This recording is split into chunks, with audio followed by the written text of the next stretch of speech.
Welcome to this week's edition of Why Blank Lost. I'm David Bloomberg, and with me, as always, is my co-host, Jessica Lewis. A little behind the scenes for viewers and listeners, and you, of course, Jessica. I wanted to discuss something with you before we went live, but, we had those couple of technical issues. Yeah. So everyone know that based on feedback and requests we've gotten, we're going to do video every week, if possible, at least until everyone is done isolating themselves in their homes. And it'll mean we have to, get dressed and make ourselves look presentable at least once a week. So we can't be in our pajamas with our hair sticking out everywhere while we eat chips and drink wine where nobody can see us. Well, wait. Seriously? You're telling me this now? Yeah. Listen. I'm sorry, but listen, I already know this is not for me, okay? Like this, I'm not going to sit here for the next 8 weeks trying to fight my way through video every single time we do this. That I'm sorry, ain't going to happen. No.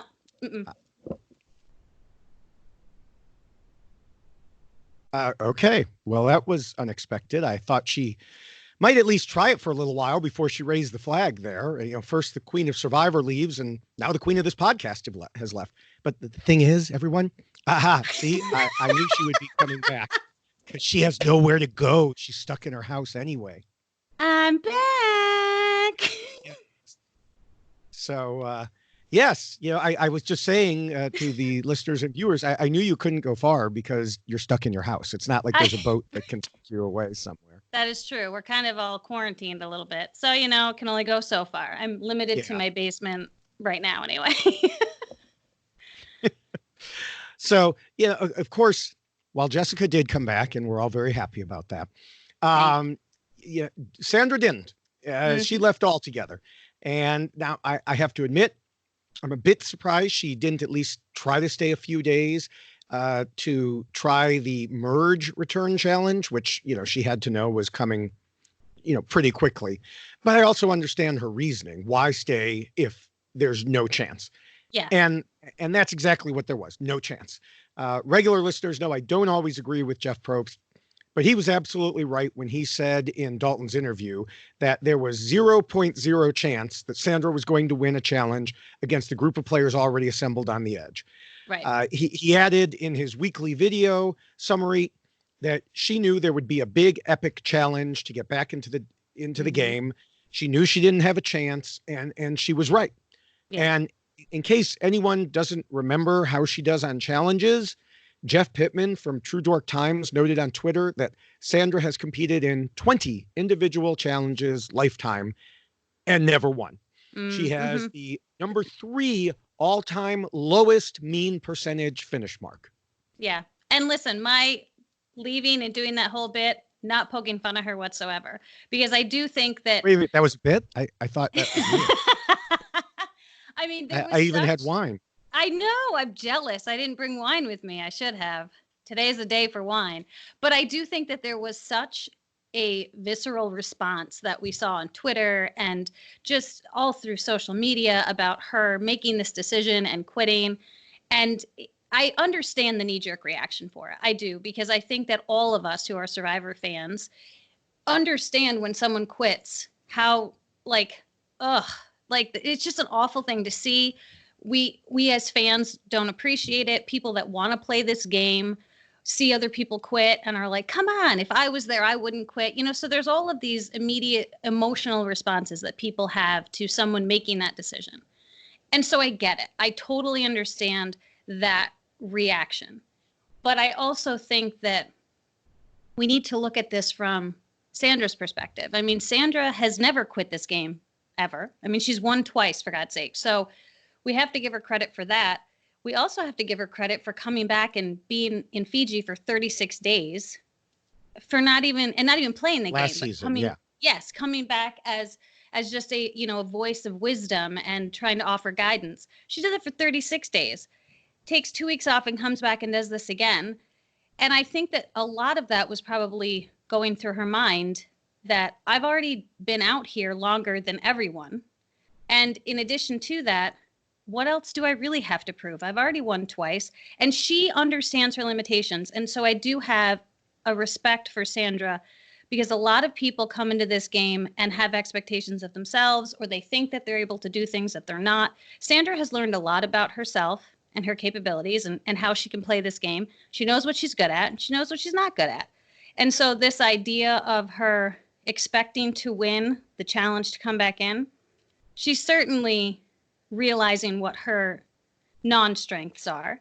And yeah, and challenges are one of those areas that she doesn't really excel in. So I understand entirely why she did it, because for her, there's no point in sitting there knowing that the chances of her beating these people that she's trying to compete against is slim to none. But it would have been nice if she had stayed at least one night, you know? Yeah. Yeah. And, you mentioned challenges. I mentioned challenges. And for anyone, because I've seen this, some people have been saying, well, maybe it'll be different this time and there wouldn't be a challenge to get back in.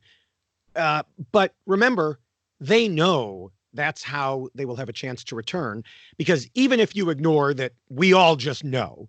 All right. And I know some people were saying, well, you don't really know. Yes, we do. Mm-hmm. And beyond that, the fire token menu specifically has a price for an advantage in the return challenge. Right. And you can buy several of them, meaning there's more than one stage. And, it's not just some little puzzle to get back in. Right. And the other thing, too, it's interesting that you mentioned the tokens. She also knows she has no tokens. Right. And she has no idea how many tokens people have acquired while they're there. And if there's a chance to buy an advantage, it's not like she's going to have time to do that. Right. So there's that component as well. Yeah. Now, she, you mentioned about her knowing her strengths, and she actually tweeted that. I know my strengths. I know my weaknesses. Whether it was right or wrong in your eyes, it was my decision. I stand behind my decision. Edge of Extinction was not for me. And to me, that sums it up perfectly. Now, to be clear, I'm not saying it was the right move in every situation. I'm saying it was a completely understandable move, and I can't argue against it in her specific case. Right. On top of that, I have a very strong feeling she knows the person who returns from the Edge in this all-winner season is not going to win. I just feel like there's some sort of, whether spoken or unspoken, agreement. I don't think they're going to allow a Chris Underwood situation to happen. Yeah, no, I agree with that. I do. I think that this is a much different group of people, obviously, because they're all winners. They're returning players. They have kind of an unwritten respect for each other. But I think what comes with that is also, as much as I respect you, I respect the game more, right? Kind of idea. And so if you are out and you're sitting on the edge, I feel like they are going to be of the mind that you're out of the game. I don't care if you get back in. You were out of the game. You got voted out. And I thought that was interesting. One of the things that Sandra said was that she got voted out. So she was done in the game. And she didn't use those exact words, but it was very similar. And it's something that we've talked about with the Edge, that, yeah, you got voted out. Normally, when you get voted out, you are done playing the game. So you are out of the game at that point. Although with the Edge, there's this weird ability to come back in.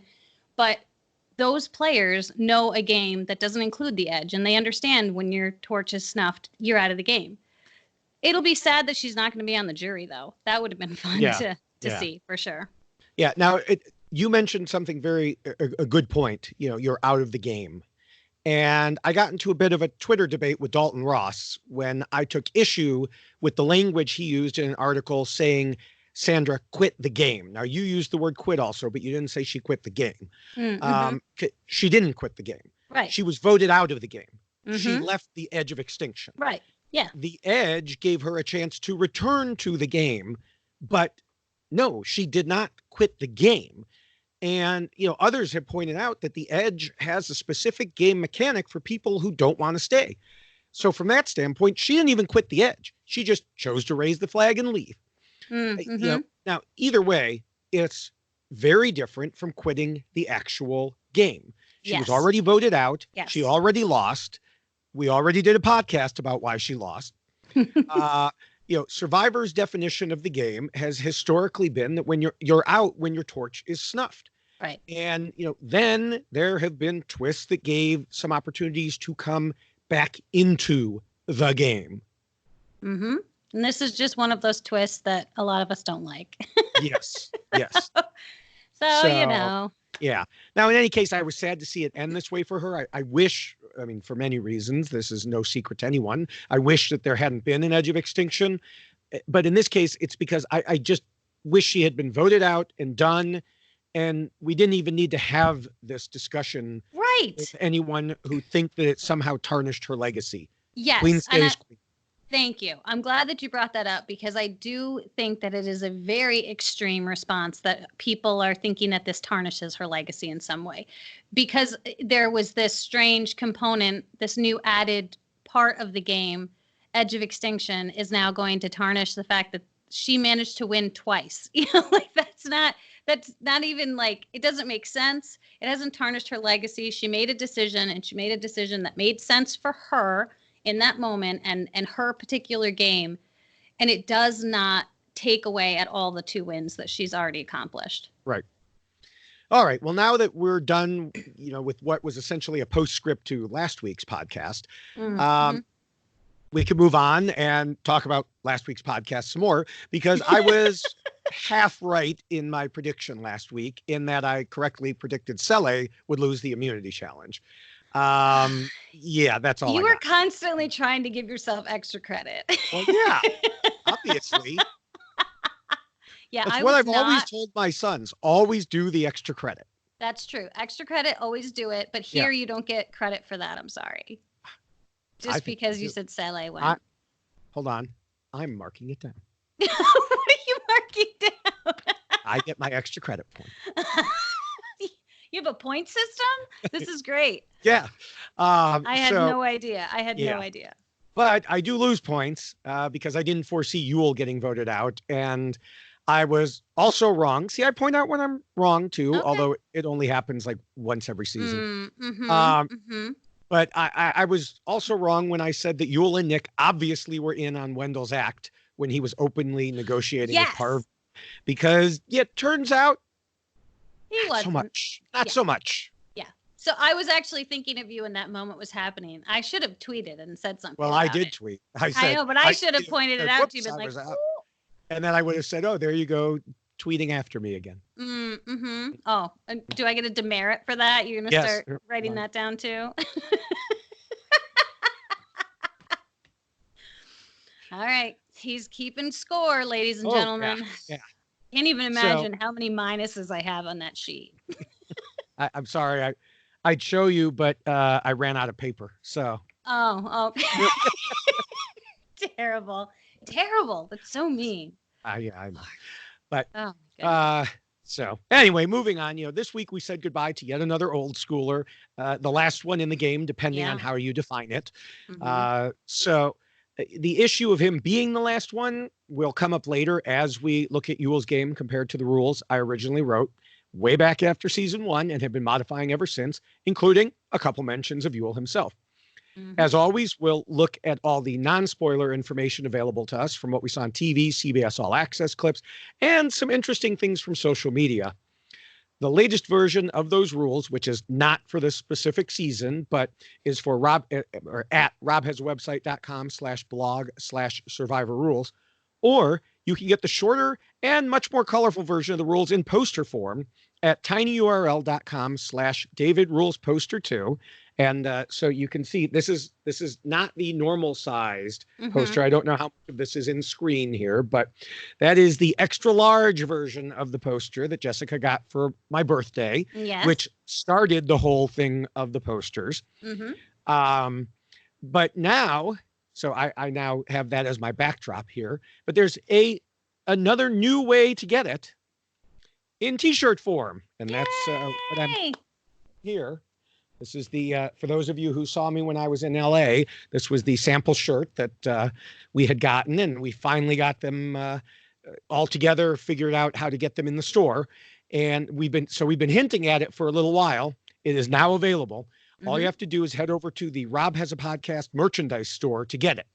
Right. Go to robhasawebsite.com or robhasapodcast.com and click on the merch link near the top. Then you can just sort the store so that the new items are first, and boom, they're right there.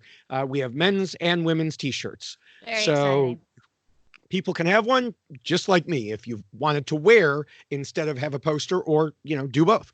You can certainly have both. I have one. It's kind of in the background here.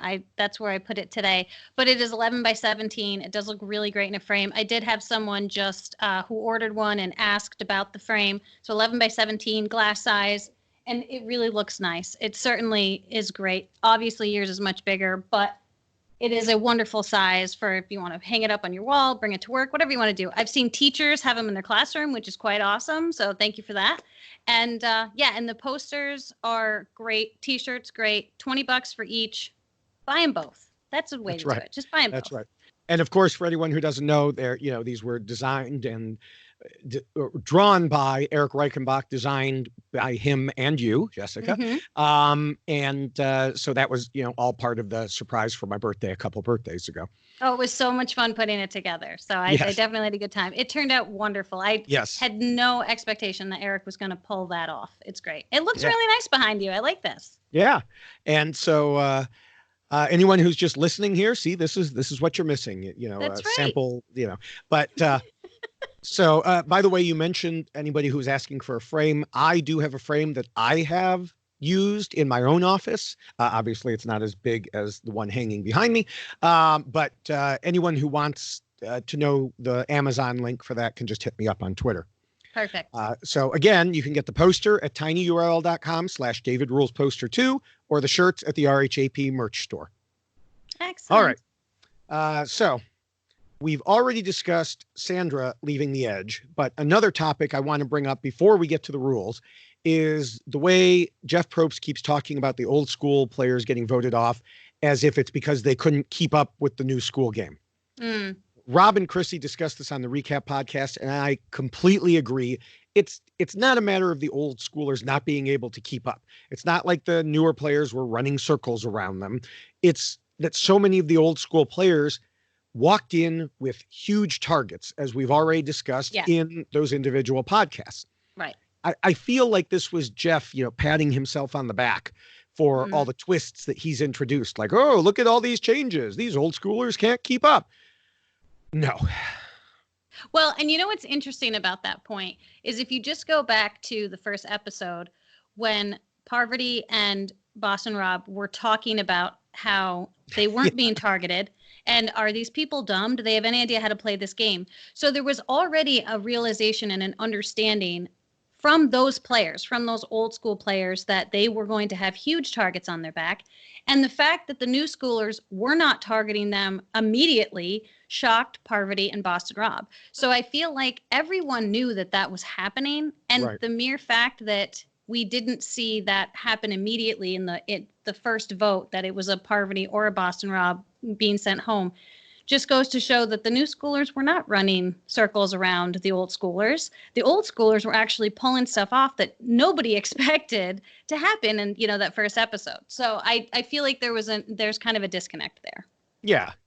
I mean, I would still say it was mostly that people just wanted to keep the old schoolers around for shields. For sure.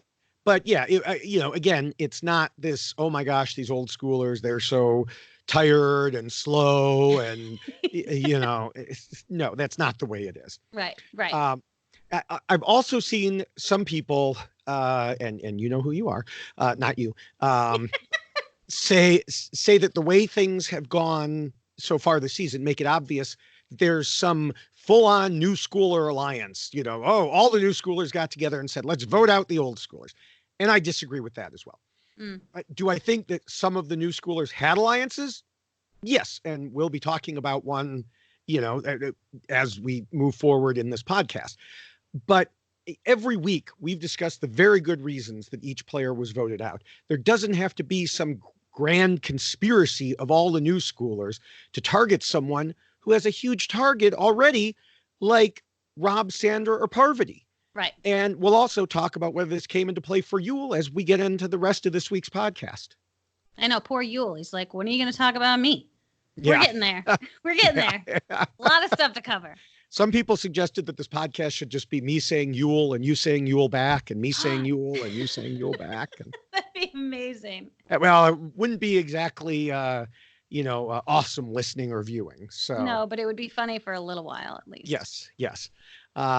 So Speaking of Yul, yes, so many people were excited to see him return to Survivor, but Mm-hmm. the question was always whether the other players would be less excited and more worried about getting him out. He seemed to do very well in the early goings. So what changed? Jeff Probst said in an interview, "I don't think you can blame Yul for anything specific regarding his gameplay." Well, Jeff will be the judge of that. So let's figure out. You're having fun with Yes. Jeff today. Oh, yeah. So let's figure out for real why Yul lost. We'll start for the third week in a row with the sixth rule. And we could go straight to what Michelle said in this episode. Quote, "It makes sense to get rid of Yul because he's super strategic and he will probably win at the end of the game." Mm-hmm. That's a pretty straightforward call out as a big threat. Yeah. Mind you, that's not saying it's the only reason, but it was certainly something she was thinking about. I know Yul isn't Sandra or Rob or Parvati, but there has always been a great deal of reverence for him in the Survivor fandom as a whole, and that includes other players. That made him a likely target, though I noted in our preview podcast that while he would come into the game as a legend of sorts, I didn't expect the target to be on him in the early goings like I thought it would be on some of the others, and I was right about that. But it eventually did catch up to him. Yeah, I do think that Yul is one of those players that there's such a respect for the game that he played previously and his ability to really, be a likable person, but at the same time be deemed like the godfather and the puppet master and not be viewed negatively for being that way and for playing the game that he played. He just had such a great presence about him when he played previously. And I think that came from his season. And he's talked a lot about that, about the components of his season that made it more difficult for him because he was representing his culture. But I think that his play then really enabled people to understand how he was going to play this time. And he expected that coming in. He said in his pregame interviews, people know how I played before. They're going to expect me to be this loyal person. And I'm going to lean into that. I'm definitely going to lean into that. But at the same time, I'm going to be doing a lot of stuff under the surface that they don't know is happening. And I think that's exactly what we saw. So he certainly came in with that target on his back already because of the previous game that he played. Because really, if you sit next to Yul at the end, oh my word, he's such a nice guy and he's so likable. And he's also very well spoken and he's very intelligent. So going up against him in a final tribal council like that, you'd be hard pressed to beat him for sure. Yeah, and it's not just his history that was an issue for him, but his current game as well. Mm-hmm. Wendell said to Michelle as soon as they got back from losing the challenge, Yul's going to try to work some magic. He knew what Yul would do and that Yul would come for him. That made Yul a direct threat to Wendell. Mm-hmm. But the real question still goes back to Nick and Michelle, since it seems they were the decision makers and they had a choice between Yul or Wendell. As Nick told Michelle, if they went forward with Yul, they would be locked into his plans and have less flexibility. And to their minds, that made Yul a threat to their games as well. And I'm curious, and I don't know if this is the appropriate time to speak about this, but No. Take it to merit. Also, if you're thinking about Endgame, oh, here he goes, taking notes. And this understanding that everybody who's sitting on the edge is going to be part of the jury. And I know that there's this old school, new school kind of division happening, but you are taking Yul and running the risk of sitting next to him in a final tribal when most of the jury is going to be composed of those previous old school players that might have respect for Yul and just want to vote. And not that I'm saying that they would do that, because I don't know if we've got a group of people that would want to define their winner in that Right. in that fashion. But maybe it's something they thought about, that who has more respect or friends on that jury than we do. Well, Yul certainly has way more than we do just because of where he comes from. And I don't know if that's something that they considered as well. Yeah, I had planned to talk about that later, but it does actually fit here as well. And so I may bring it up again. But yeah, it's something that Chrissy also brought up on the RHAPup podcast, that, the jury right now is made up of old schoolers. Now, obviously, by the time it gets to the end, it'll even out some more. Mm-hmm. But yeah, that is threatening from an end game perspective Mm-hmm. of, are they all just going to vote for Yul because he was the only old schooler that didn't get voted out? Right. It's Yeah. a possibility. So, but one other thing that I had mentioned was that Yul avoided becoming one of the immediate targets on his initial tribe. And, considering he came in as a threat, we need to ask, how did he do that? So let's move on to the first rule to discuss that, because it talks about the need to scheme and plot. And I always say it's the most important rule. Yul's situation is a good example of why that is. He was one of a number of players with those big targets, but he was able to manipulate the situation to his advantage. It's clear that he came in with a plan. He wanted to align with the single-time players who won fairly recently and those who probably weren't as embedded in the Survivor community. So that's where Sophie came in. And this also helps explain the pregame alliance that he had made with Nick and Michelle, though obviously, that didn't last long enough for him. He also clearly did his homework and learned about the poker show with Rob, Tyson, Kim, and Jeremy. Yes. He said in a tweet to Tyson, and this is, weeks ago, I had read somewhere that you and Rob were into poker. If you search for Tyson, Boston, Rob poker on Google, one of the first links that comes up is this article with footage of the poker game. And he said on Twitter after the premiere and before the powers that be put the kibosh on him discussing such matters openly ever again. But in that first glorious week when he was allowed to, when he explained things without realizing he wasn't allowed to do that, he said, quote, I had no idea if this was real, but I figured it didn't matter as long as I could use this to put an immediate target on other people, especially some of the biggest threats in the game, and build a separate alliance quietly. Well, this rule says to start strategizing the minute you hit the beach, and he went beyond that. He researched and planned, and he got himself in a great position right off the bat.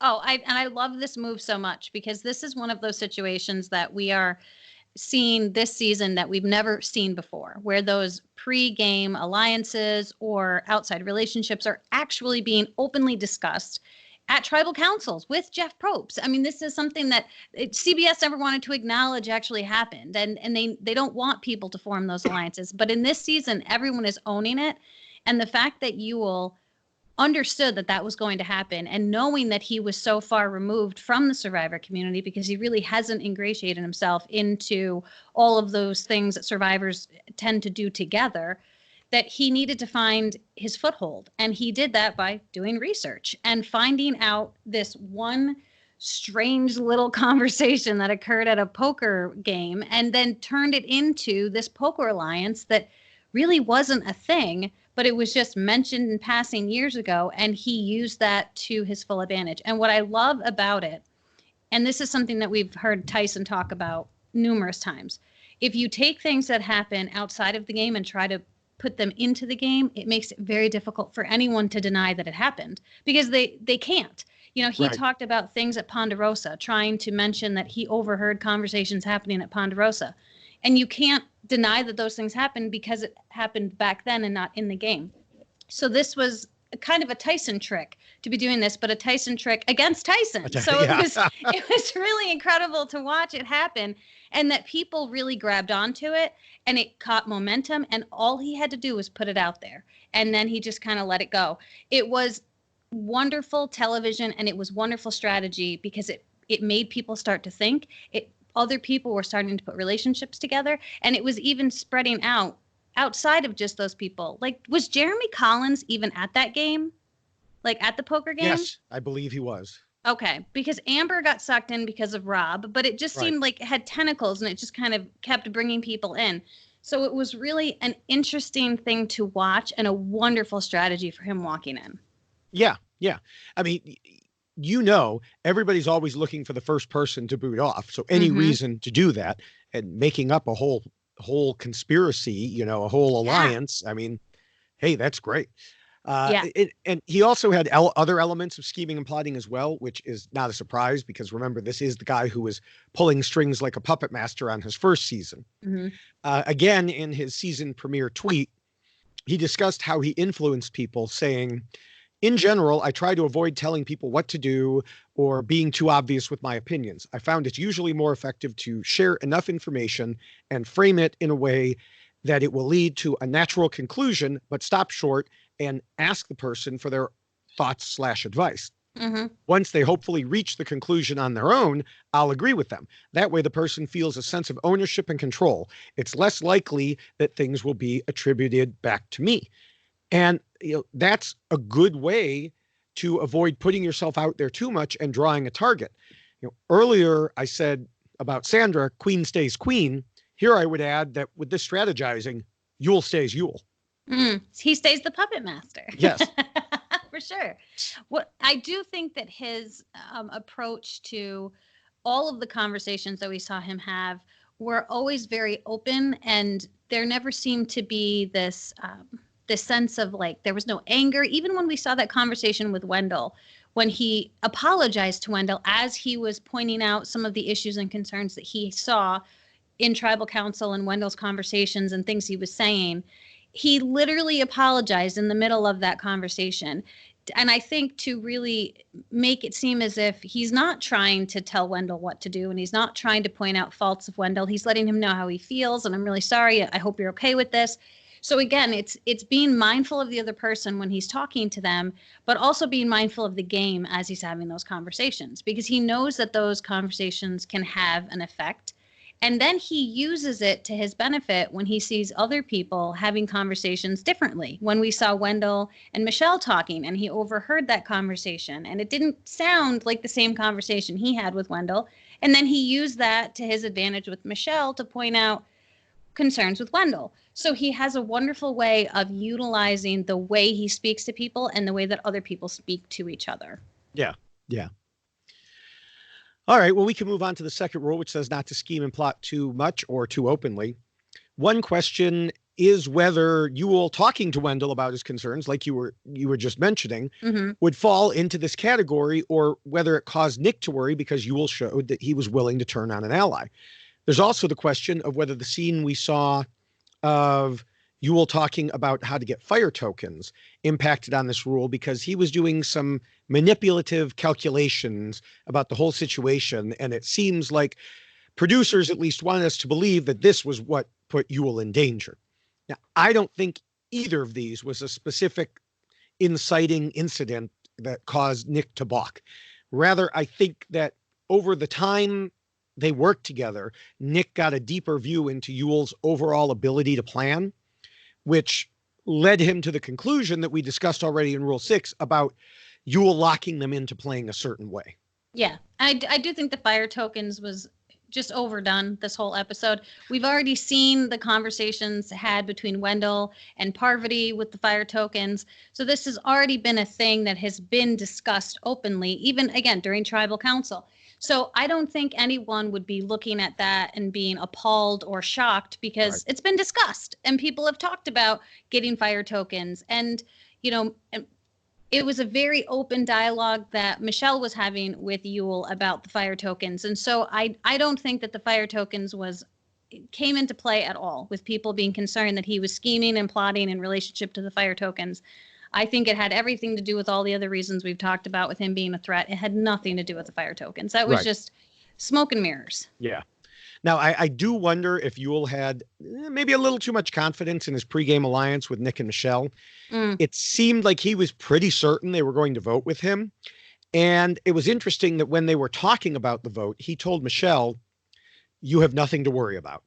As if it was, obvious, even though she had started on a different tribe and there was a tight alliance of the three guys on the original tribe. And I also think it's interesting that here's a guy who called out a pre-game alliance that wasn't even actually a real alliance, the poker alliance, and put that on display for everyone and caused people anxiety about this poker alliance and trying to split up these individuals and not letting them play together. And he actually had a pre-game alliance that he was utilizing to his benefit. So it's almost as if he was calling people out for doing exactly what he was doing. And I feel like it kind of bit him in the butt, really, because I think, put too much stock into Nick and Michelle, especially Nick. I think that he really thought that was going to carry him through the game further than it did. And I feel like, Michelle, more so than Nick, was probably keeping her options a little more open and Michelle probably realized the relationship between Nick and Yul, and that's three people.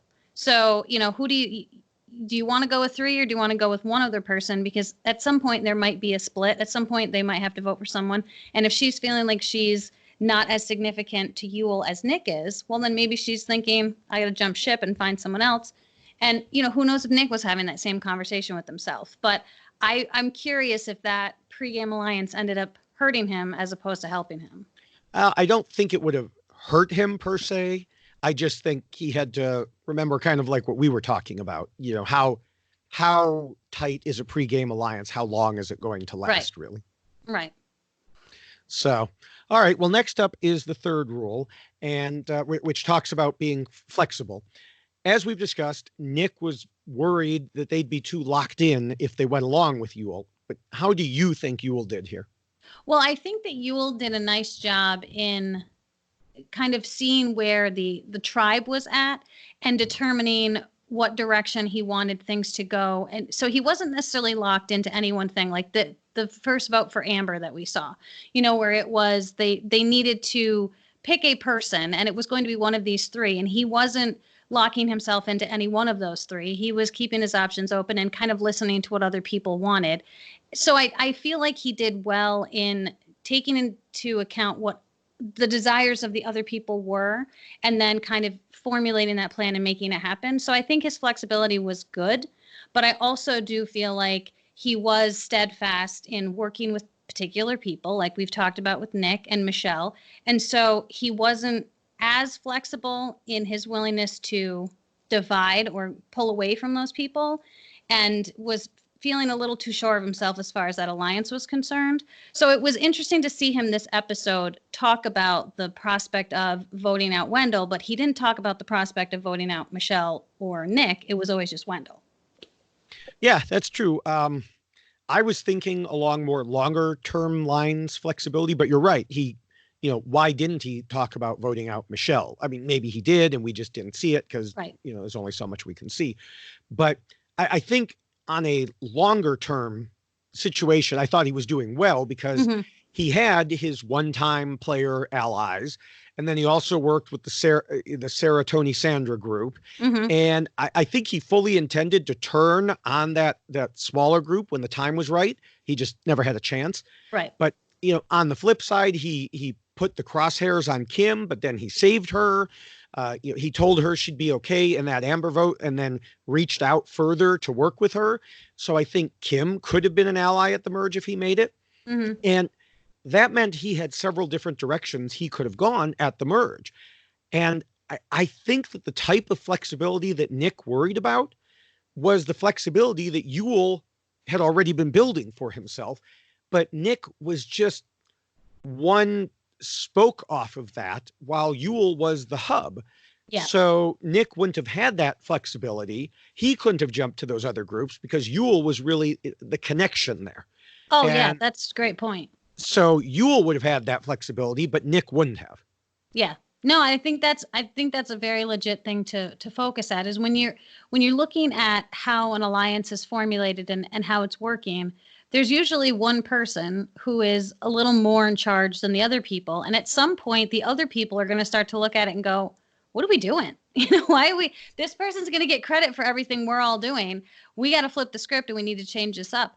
And it's quite possible that that's what Nick and Michelle were worried about moving forward, is that their game wouldn't have been the way they wanted to play, especially with Michelle. I mean, she came into this game wanting to, correct the idea that she shouldn't have won the season that she won. And I did air quotes from anybody who didn't see that, if you're just listening. Yeah. So she is very adamant in proving that she can play this game, and she's doing a hell of a job at this point. So I think for her, locking herself in with someone like Yul is only going to support this idea that Michelle doesn't necessarily know how to play Survivor, so she's got to tie herself to Yul.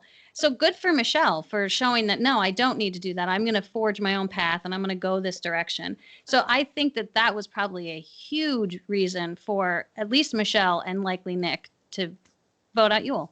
Yeah, it'll be interesting as things go on because we've heard from Michelle multiple times that this is why she's playing, to show this. Mhm. And we both know, we've seen it before. If you go in with any other goal besides just winning however you can win, often you're not going to win. If your Right. goal is to prove that you can do it, Yeah.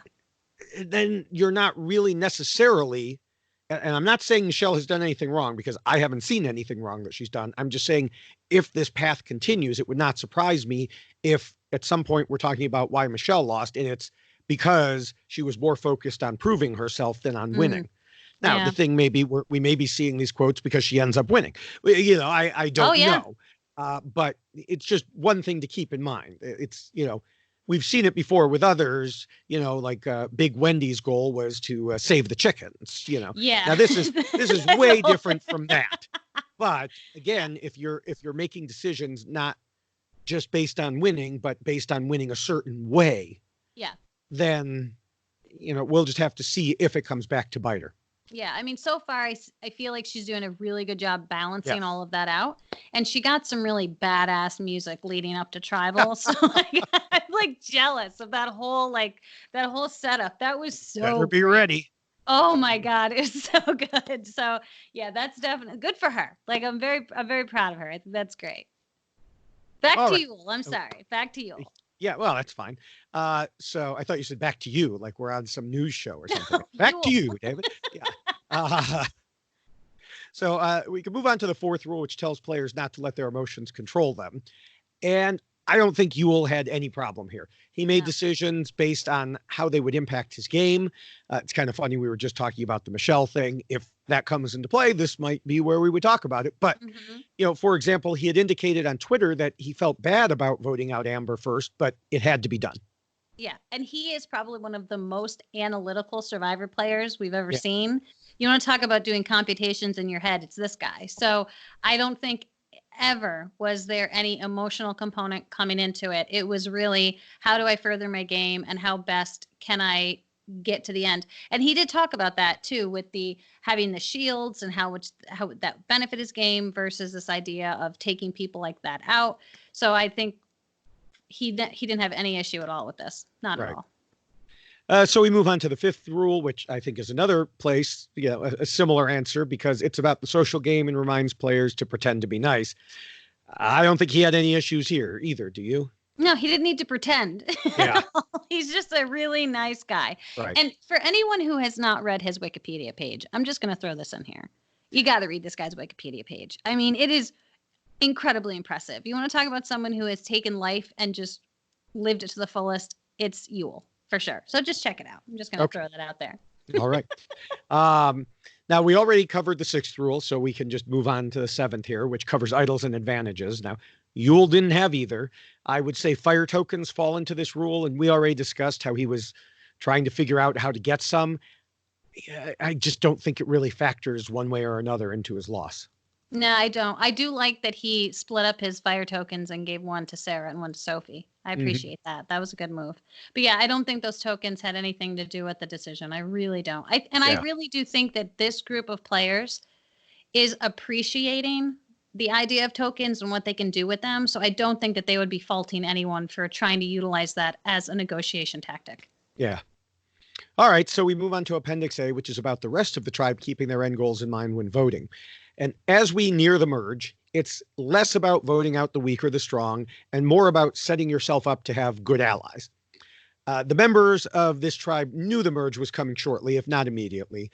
They all did. Everybody in the game did. And, they needed to decide who they wanted to move forward with. It looks like that's exactly what was happening. Michelle tweeted, Nick and I made the decision together based on what we thought would be best for us at the merge. Strategy-wise and without emotion, we felt it made the most sense to stick with Wendell. So it's almost like she's already saying, hey, we followed that rule that you just talked about. Yes. So, those two were the decision makers determining whether to stick with Yul or Wendell. And despite any misgivings they might have had, they kept Wendell.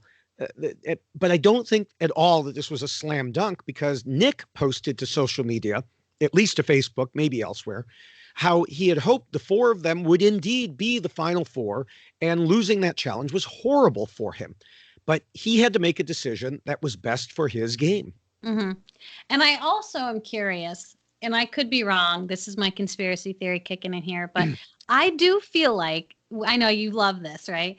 That the whole Wendell-Michelle relationship, I feel like the two of them are playing it up.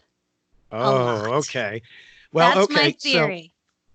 So yeah, I hold on. I was going to get into this. Oh, I like this. I like it. I could skip ahead a little bit here, but okay. I'm really not sure about their relationship. It seems like Michelle is willing to vote out Wendell if that was what Nick wanted. It's based on what we saw and based on her tweet. Mm-hmm. And she said that there was a part of her on the show, she said this, that wanted revenge on Wendell for whatever it was that happened in that relationship. Mm-hmm. But even as exes, I feel like there can often be trust between two people, if not trust, then understanding in a situation like this. I just don't think it's going to last between them for the long term, because we've seen too many scenes of Wendell speaking negatively towards Michelle. I mean, even after he apologized to her for the way he acted in the prior tribal council, he then was getting mad at her for telling him how to play the game. Well, but this is why I feel like this is happening and we've already talked about the conversation that Wendell and Yul had, and how Wendell was willing to listen. He didn't seem offended. And I feel like Yul came at Wendell just as much as Michelle did, if not more. And his response to Michelle was, thanks for telling me how to play the game. And, and he got all offended, but who was sitting there listening? Yul. So I wonder if it's more of a, hey, let's make people think there's more of a divide between the two of us, even though there's not as much. And I'm not saying that there isn't. I'm sure that there probably are there's some animosity there. There's a past relationship. There's some issues. But I'm curious, too, if this isn't kind of a, let's build into it a little bit. Let's act like it's a little bit worse than it is, to try to throw people off and think that, oh, well, Wendell is not going to want to work with Michelle, and Michelle's not going to want to work with Wendell, and there's an issue between the two of them. I don't know. I feel like there might be something there. I got to tell you, because Chrissy, the reason I planned on talking about this was Chrissy wondered about it on the RHAPup podcast also. And if those two are acting, hand them both Emmys now, because that was the most realistic portrayal of two exes talking to each other that I've ever seen. Yeah, because even when Yul was talking to Wendell, Wendell's words came out well, but the look on his face was not one of, yes, I love to hear from you and I'm so happy. It was like, I'm going to sit here and listen to this, even though I'm not real happy about it. Mm-hmm. And then on top of it, his ex-girlfriend tells him in his mind what to do. I mean, come on, we've all had conversations with whether it's current relationships or worse, former relationships. And when someone like that tells you what to do, even if it's something like you're mad at your spouse, or, for something, you're not even exes, it's your current relationship and you're mad at them about something. If they tell you something and you interpret it as them telling you what to do, you're still going to snap at them more than just some random person saying. And that's true. That is fair. I just think it's interesting. And if that's what's going on, kudos to them, because that's pretty impressive. Yeah, like I said, give them an Emmy. Yeah. I mean, forget about a reality TV Emmy. I'm talking an acting one. But, there's that relationship is actually just one of kind of a triangle of relationships there, because obviously there's, the exes who used to kick it. There's Wendell and Nick, who were in the same alliance on their original tribe. And then there's Nick and Michelle, who had a pregame alliance. Yeah. Now, Nick and Wendell don't know each other outside the game, but Nick did mention in his pregame interview, I think it was with Gordon Holmes, that Wendell was a friend of Davies, so he felt good about that possible connection. And by the way, thanks to not John Fincher on Twitter for reminding me about that one, because I remembered it after he pointed it out, I had forgotten about the whole Wendell Davy thing Yep. because I had dismissed it in our preview show. So it wasn't anything that I locked in my head. But I don't know if Nick and Michelle knew each other outside the game. I don't remember seeing anything on social media that would have indicated strong connections. But then again, I don't remember seeing anything on social media about Michelle and Wendell. So, Yeah. not everybody goes fully public on social media with every friendship and relationship. And it's weird. I thought it was strange, too, that when Nick was asked about pregame alliances, that he piped up Yul and Michelle, because I went, wait, what? How do they even know each other? Because it isn't something that I would have anticipated. And maybe that's why the three of them ended up pulling this off, because it was so unexpected. There is no relationship between any of them. So no one is going to think that there was a pregame alliance amongst those three. Well, it's and also pretty incredible. Also remember that Nick and Michelle fall into exactly the group that Yul wanted to align himself with. For sure. Yeah. So now, but speaking about, Nick and Wendell, because they made this decision, they now have to go back and explain to their alliance why they voted out Yul. Yeah. And I do think the vote against Sandra may have helped them because it struck kind of the first blow against their original tribal alliance, or at least that may be how they interpreted it. But she wasn't even in their smaller one-time player alliance. But like I just mentioned, Michelle does fit into that group. So they may just figure it's kind of easy to integrate her into that group. Yeah. And I am curious too, because we are on the heels of a merge, and I feel like people are going to be more understanding about vote outs that occur right before the merge, because everyone's kind of anticipating that this is happening.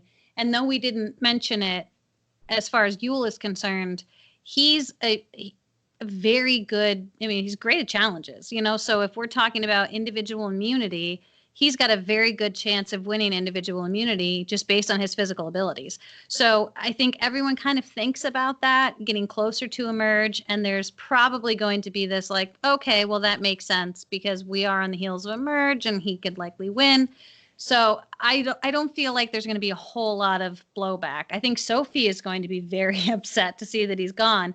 But I think there's also going to be some type of a thank you, if you will. We saw that very similar idea with Tony when he was talking about Denise taking out Sandra.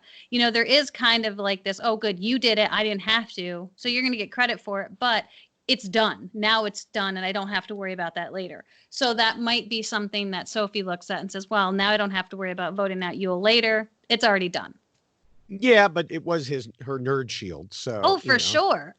Don't get me wrong, but I do think that Sophie has formed really great relationships since they split. So she might be able to appreciate it and say, okay, I can deal with this because I've got other options. Yeah. Yeah. Now, besides the relationships among the remaining three from this tribe, I did want to bring up the one factor. This was where I was going to bring up what you brought up way back at Rule 6, which was, the edge of extinction and whether the jury considered that. And what that means, if they took into account that all these pre-merge old schoolers were going to be on the jury, then that means that without Edge of Extinction, that factor wouldn't have been there, and Yul might have stayed. Yes. Now, I suspect it wasn't a huge influence, but remember that Michelle said he would probably win at the end, so she could have been talking about that factor. And if so, that's one more reason to hate the Edge of Extinction. Exactly. Yes. I agree with that sentiment completely, because I do think that obviously Survivor likes to add twists and make people think differently about the game and throw people off and all of those wonderful components with all of the things that get thrown in. But this is one of those things that I don't feel like should come into play. Like, you shouldn't be looking at the people who have been voted out of the game as a jury member concern. Like, that person's now going to be on the jury and I have to worry about what type of relationship that person has with people left in the game, because they shouldn't be on the jury. You know, I mean, Right. if this was you get voted out, you're not going to be on the jury, even if you want to stay on the edge. Okay, fine. Do the edge, give them a chance for one of them to come back, and then that's it. And then you all go home, and then you go back to the regular jury Right. that we're all Right. accustomed to seeing. So then that doesn't become a factor that people have to think about. Yeah. All right. I think it's about time to wrap things up for Yul. So what are your final thoughts? Oh, Yul. Yul was someone who came into this game known as the puppet master, the ringleader, the godfather. I mean, this is an incredible legacy to have. His game was very respected, and I do think that unfortunately for Yul caused him to have a much larger target because of the game that he came in that people knew he was going to play. He did an incredible job strategizing early on, right away, poker alliance, calling people out on pregame alliances, while at the same time pulling off his own pregame alliance that nobody suspected. I think his ability to utilize the members of his tribe worked to his benefit. He knew how to create relationships, knew how to hide those relationships, but also knew how to get other people to make decisions for him and with him, but didn't make it about him. So I think all in all, Yul's game was very well balanced. So why did he end up losing? I think ultimately Yul lost because of all of those factors. You know, I think that Yul was a huge threat coming into this game and someone that no one wanted to sit next to in the final three because of the likability. He's so smart and just all of these things that people have seen him already do. And then to see him doing it again in this season as well. He's doing it a little bit differently, but he's still being very Yul about it. And I think that everyone saw that and were very concerned about that. And knowing what they were up against, I think the edge might have pushed some people over the edge a little bit as far as why should Yul go and not Wendell. So I think all in all, Yul's reason for losing is that he is, and this will sound crazy, but Yul. I mean, he really Yul. is Yul. He's Yul. Yul. Yul. Yul. Yul. Yul. Exactly. Yul. It's just being Yul. And I know Yes. that might sound strange, but you have to have mad respect for his ability to play this game and how he's already done it once and how he played again. And I think that respect will continue for Yul. Yeah. Yul came into Winners at War with two things: a target on him and a plan to deflect it elsewhere, such that his tribe mates would be looking where he was pointing instead of at him. And it worked great. Until they were swapped into three tribes and that tribe lost two in a row.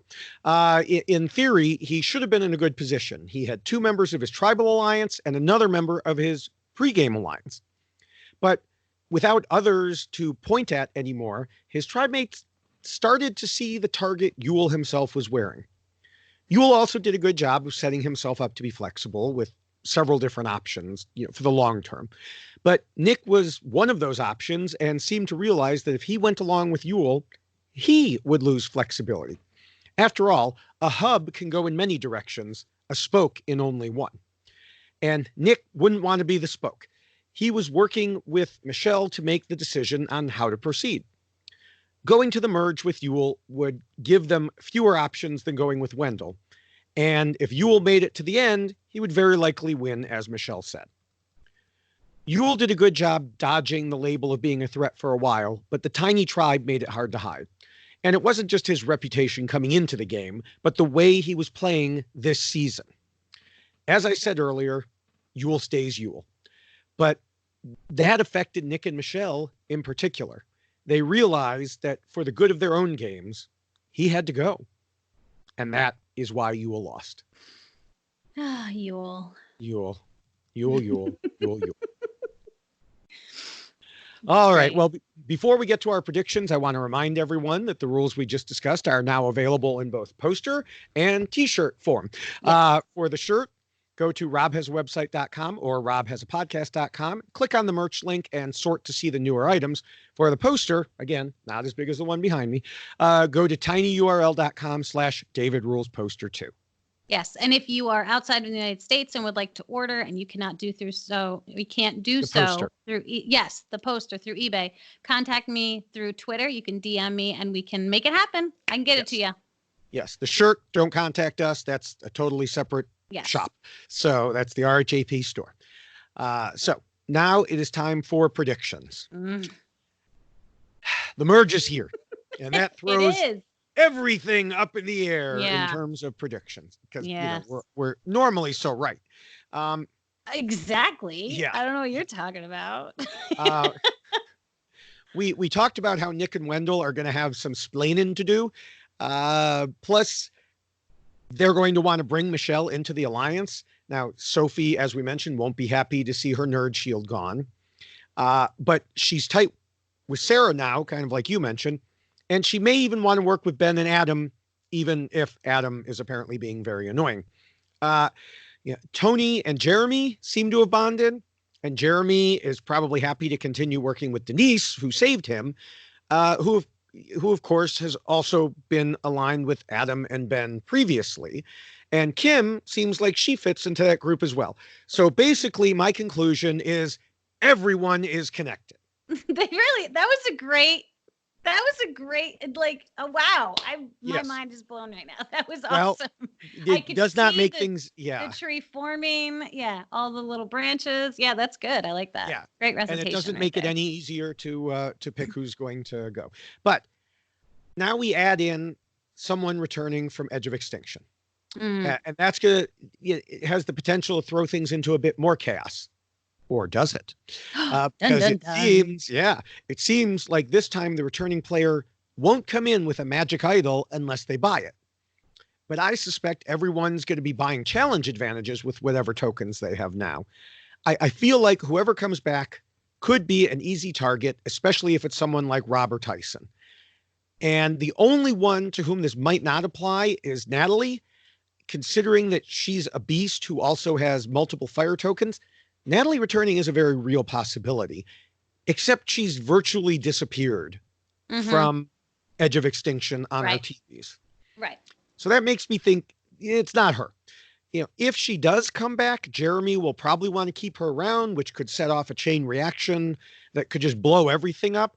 Honestly, it would be best for him if she doesn't come back, even though she would be a tight ally for him because he's got his own allies right now.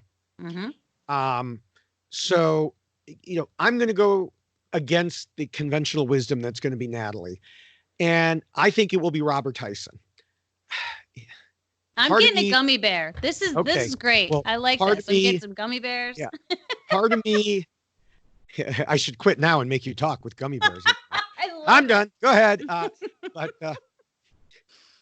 Part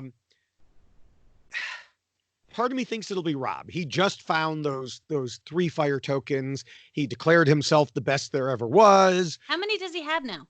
Just those 3, I think. But Amber has what? 1? She has 1 from the wood. One, the logs. So she could give that to him, right? Right. Yeah. So, and Tyson has just the 1, I think, because he spent the other 1. He bought peanut butter. Yes. Which How much does it cost for the challenge thing? For the advantage in the challenge? Is it 1 or 2? And don't quote me on this because I didn't go back and check the menu. I'm getting my information from listening to other podcasts. Okay. So if I'm wrong, blame them. Okay. But I believe it's 1 token per advantage and you can get a maximum of 3 advantages. Okay.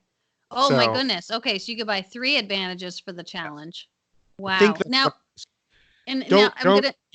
quote me 100% on that, but I'm gonna jump in here too just a little bit. So the other interesting facet that I think whoever comes back in is going to have to be mindful of.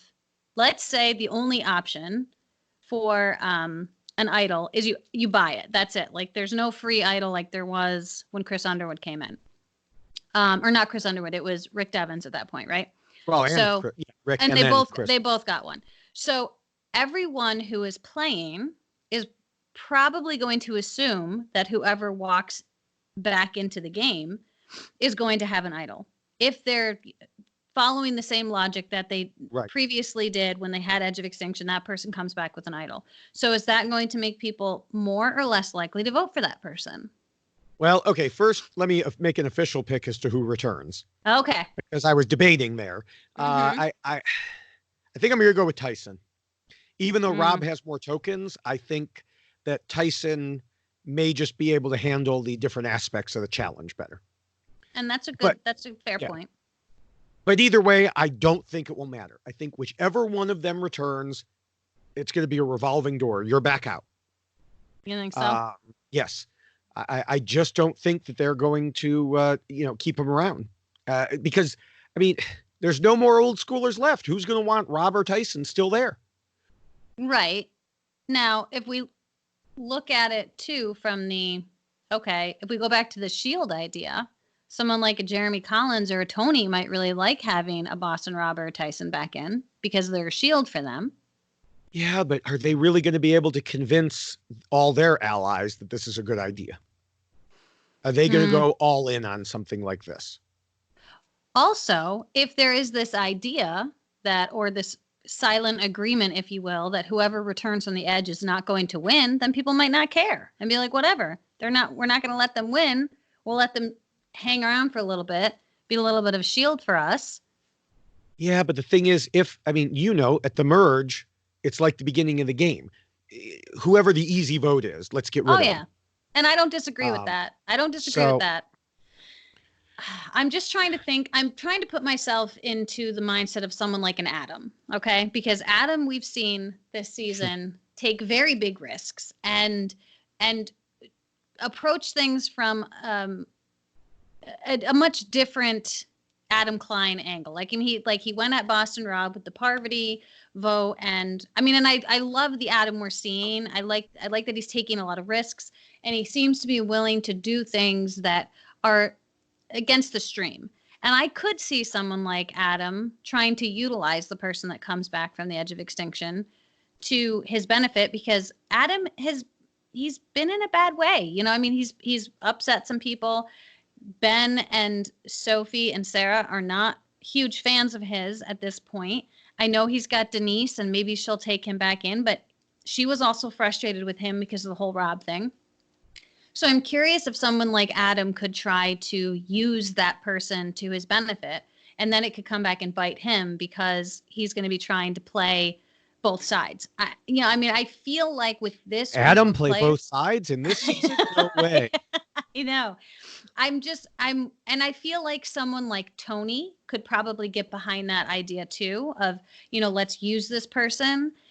I feel like it might not be that simple, but it makes the most sense. It really does. The person returns the game, we're just going to vote them out because it's an easy consensus vote. But I do think that there could be the possibility of somebody trying to use it, like an Adam, to their benefit. And if it's someone like Boston Rob, that he's going to be looking for people. Whoever comes back into the game is going to try to grab onto whoever is willing to work with them. So I feel like that could happen. I feel like it could definitely happen. So all right, I don't know. What's your prediction? Well, put it down. Honestly, hold on. Let's put it down on paper. We got it.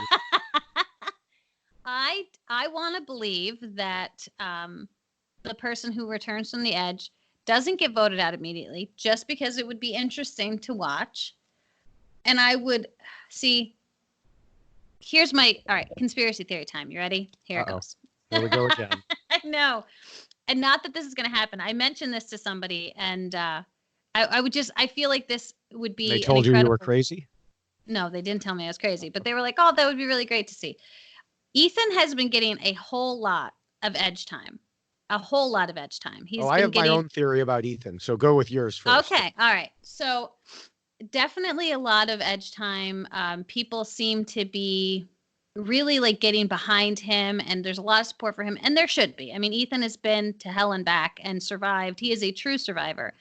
And I'm curious, because this is, Winners at War, and there has been a very large focus on this $2 million and what people are going to do with it, and how far are people willing to go for $2 million. There's been a lot of emphasis on that. And I would love it if the people on the Edge decided, this isn't going to happen, but it would be great, that, you know what, CBS, we don't like this whole Edge of Extinction idea, so we're going to let Ethan win. We're going to let him win. He's going to win the challenge, and then he gets to go back into the game, and then no one is going to want to vote out Ethan because it's Ethan. That'd be amazing.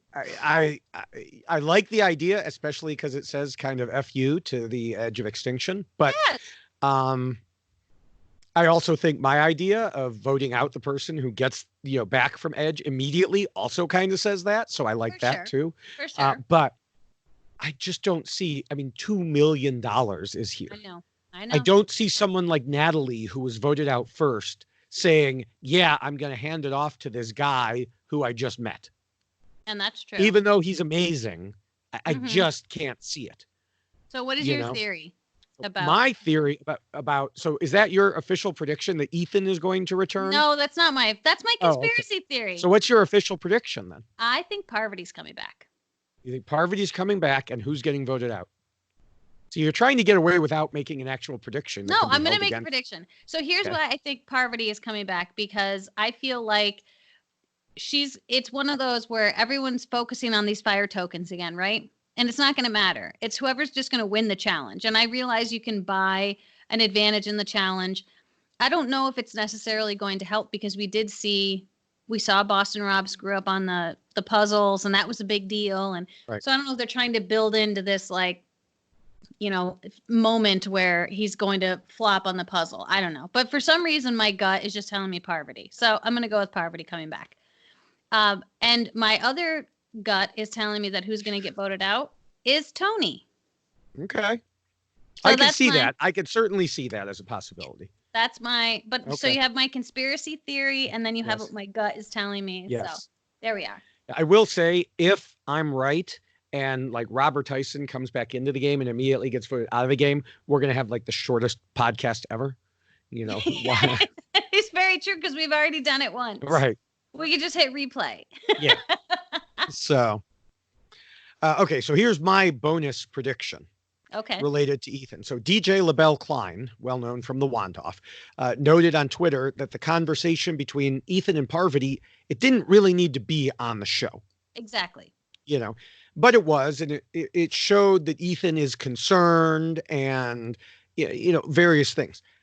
So DJ LaBelle Klein had his own thought on it, but my thought that why they showed that scene is the producers could be setting up the reason Ethan follows Sandra and leaves Edge of Extinction if he doesn't win the return challenge. He's been there this long. If he's already worried about how his body and his illness is going to, handle being out there, does he really want to stay out there for, what is it, another couple weeks or something like that? Yeah, they're at 23 days. So I think it's there because when he doesn't win the return challenge, I think he's going to leave. That's interesting. So, interesting. And there better damn well not be anybody out there who calls him a quitter. That's all I got to say about that. That is very true. And hey, just because we're throwing things out there, and this is not a conspiracy theory, I don't know if you caught this or not, but I just have to talk about the Edge for like 5 more minutes. So when they did the whole thing with the, you know how I hate talking I know about the you Edge, do, too. but this is so much fun. The whole fire tokens, how they were scattered about on all the trails, and you had to go running. And Parvati was like, "Should we take the rice off?" And everyone was just like, "No," and they all ran. Did you notice somebody took the rice off the fire? I think Amber stayed behind and did it. Someone said that she didn't run off with the rest. Was that Amber? Because I saw so. Like I thought they all scattered, but then I'm like, oh, that's interesting, because see a little head all of a sudden like appear. I think it was Amber, because what is she going to do? She knows she's not going to outrun them, and Rob knows this island. He spent 36 days on this island. So I know that's true. So, but kudos for her then. She saved their food. That's right. So, all right. And now, as we wrap up, I want to encourage people to check out the RHAP patron program at robhasawebsite.com/patron. I've mentioned that Rob started a new patron-only show before each episode of Survivor, and he already does at least 5 patron-only call-in shows a month besides that one, plus a weekly Q&A show with Nicole. Additionally, several shows have recently been live streaming to the patrons. And of course, patrons get discounts and first access to live show tickets when those come back and we're all allowed out of our houses. I know. He also has Facebook groups where you'll find a great community of people you could talk to about Survivor, Big Brother, etc. Whatever is on TV by the time Survivor ends, and including, of course, both of us. Remember to go to robhaswebsite.com/patron. And once you get to the Facebook groups, make sure to say hello. Yes, and this is a wonderful group of people who really do love these television programs, and it's a great group to really delve into strategy or just your thoughts about a program, thoughts about characters or how the people are being portrayed on TV. So definitely should jump in. If you want to be involved in these conversations, this is the place to do it. And then also you can say hi to myself and David at David Bloomberg and at Jessica Lewis 89 on Twitter. And you should follow us both. Then you can get both sides of the conversation. Also, we live tweet during the episodes. David steals my tweets all the time. So hey, wait a minute here. You'll be able to see that happening. And it's just it's a fun way to talk to each other throughout the week and talk about the upcoming ideas for Survivor, what we expect to see happen, and then a lot of other random things that we tweet about. So that is at David Bloomberg, and I am at Jessica Lewis 89. Right. I have a hashtag idea, if you're okay to it. Sure. Yul stays Yul. Yeah. It should just be hashtag Yul. Except that, that wouldn't do it. Yeah. So. I know. Yul stays Yul. Yes. Yul I think stays that's great. Yul. Mm-hmm. And that's of course, perfect. there's the hashtag for this podcast overall, YX Lost. Everyone should make sure you're subscribed to all of the RHAP podcasts, Survivor podcasts at robhasapodcast.com/survivor, or just, get your phone, go into your podcatcher and do it that way. It's probably easier. We are also on the reality TV RHAPup's feed. In both places, you can find great content, like besides us, of course, the Know-It-Alls, the Wiggle Room, the B&B, This Week in Survivor, and more. And now we should say thank you to everybody who makes this possible, right? Yes. Because without all of the wonderful people that you've just mentioned, especially Rob Cesarino, we would not be doing this. So thank you to Rob for all of the wonderful work that he does. He really is incredible for putting all of this content and material out for people to listen to, especially since I think right now so many people are looking for things to do. So this is a great option.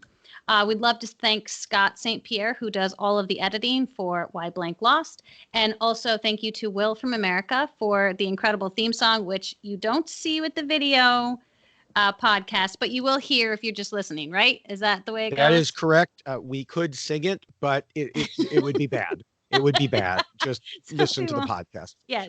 So listen to that and then jump in and watch the video. So thank you to both of those wonderful individuals for doing all of the work that they do. And David, thank you for your willingness to do another video podcast. And listen, I am more than fine with doing this for the rest of the time that we're, locked into our houses. I'm okay with that. I'm not leaving the island anytime soon. But it means we have to get dressed, or at least half dressed anyway, for listen, if you don't have pants on, that we might need to talk. You'll never know. No one will ever know. What can I tell you? All right. So thank you again for another great week. And to everyone else, we are looking forward to seeing you again in a week. Bye.